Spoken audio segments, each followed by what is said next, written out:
नमस्कार दोस्तों। तो आज के इस वीडियो में मैं आपको एक ऐसे पोज के बारे में बताने जा रहा हूँ जिसको देखने के बाद आपको लगेगा कि शायद ये पोज का कुछ बेनिफिट भी है या नहीं है, क्योंकि ये इतना इजी दिखता है कि आपको यकीन ही नहीं आएगा। बट अगर इसको आप प्रॉपर तरीके से लगा लिए, ध्यान देना मैं क्या बोल रहा हूँ, प्रॉपर तरीके से लगाना चाहिए, तो इसके बहुत सारे बेनिफिट हैं। आपका दिल, दिमाग, आत्मा और जो आपके थॉट्स हैं, आपकी जो बॉडी है, सबको ये अकेला ही कंट्रोल कर सकता है। इतना इस आसन में फ़ायदा है। तो चलते हैं अपने वीडियो की तरफ और देखते हैं क्या है ये आसन। Health, happiness. तो दोस्तों, सबसे पहले आपको ध्यान देना है कि ज़मीन जो उबड़ खाबड़ न हो, एकदम समतल ज़मीन होनी चाहिए। कोई पत्थर ऊपर नीचे नहीं होना चाहिए। आप चाहे तो शूज पहन सकते हैं, बट मैं बिना शूज के यहाँ पे बता रहा हूँ। तो ये आसन दो तरीके से होगा। पहला थोड़ा एडवांस है जो नॉर्मल लोग बताते हैं, दूसरा मैं इजी वे में बताऊंगा।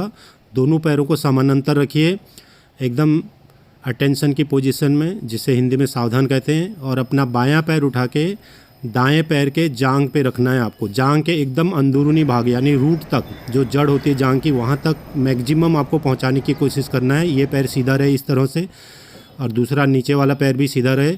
देखिए, लोग इस तरह लड़खड़ा जाते हैं, गिर जाते हैं। कोई बात नहीं, गिर के उठना ही जीवन है। ये देखिए, कुछ लोग डांस भी करने लग जाते हैं ये आसन करते टाइम, जिनकी बॉडी हेवी होती नहीं होती। मैं भी पहले, मेरे भी ऐसे होती थी, बट कोई बात नहीं, आपको प्रैक्टिस करनी है।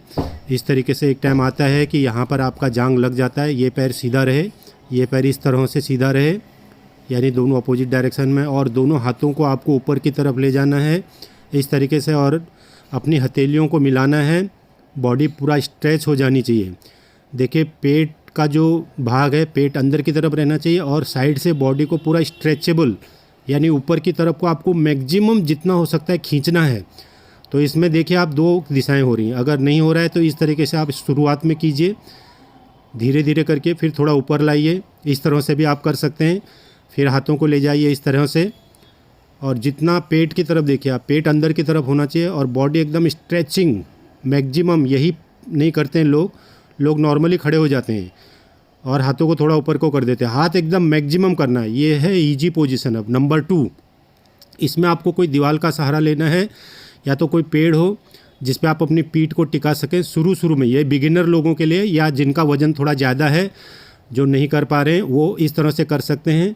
दीवार पे आपकी पीठ रहे, ये देखिए, और वही जांघ पे आपका जो दायां जांघ है, उसके रूट पे जो है आपका बायां पैर रहे, और पोजीशन इस तरह से रहनी चाहिए, ये बाहर की तरफ, और इस तरह से मिला हुआ रहना चाहिए एकदम अंदरूनी। और हाथों को आप ऊपर को ले जाइए। आपका जो स्पाइनल कॉर्ड है, पीछे रीढ़ की हड्डी एकदम स्ट्रेट रहनी चाहिए, उस पर विशेष ध्यान देना। रीढ़ की हड्डी के लिए बहुत ही बेनिफिटेबल है। पूरा ऊपर को ले जाना है दोनों हाथों को। फिर आप इस तरह से, अगर बिगिनर हैं तो एक हाथ पीछे रखिए, एक हाथ स्ट्रेट कीजिए, और इस तरह से फिर दूसरे हाथ से कीजिए। बट कंडीशन वही है कि लास्ट में आपको इस पोजीशन में आना है बिना सहारे के, और 30 सेकंड तक रुकना है। फिर देखिए आप कितना अच्छा आपका बॉडी एकदम फिट होती है। पेट अंदर की तरफ रहे, ये बात का ध्यान रहे, और बॉडी एकदम ऊपर की तरफ खींचिए जितना खींच सकते हैं। इस पोजीशन में आपको कम से कम 1 मिनट तक आने तक कोशिश करनी है। सुबह और शाम 2 टाइम आप ये प्रैक्टिस कीजिए। देखिए, बॉडी एकदम फिट। इस एक आसन को ही अगर आप दिन में 2 बार 1-1 मिनट करेंगे तो भी बॉडी बहुत फिट हो जाएगी। देखिए, इतना थोड़ा सा टाइम में ही बॉडी में पूरा पसीना आ चुका है।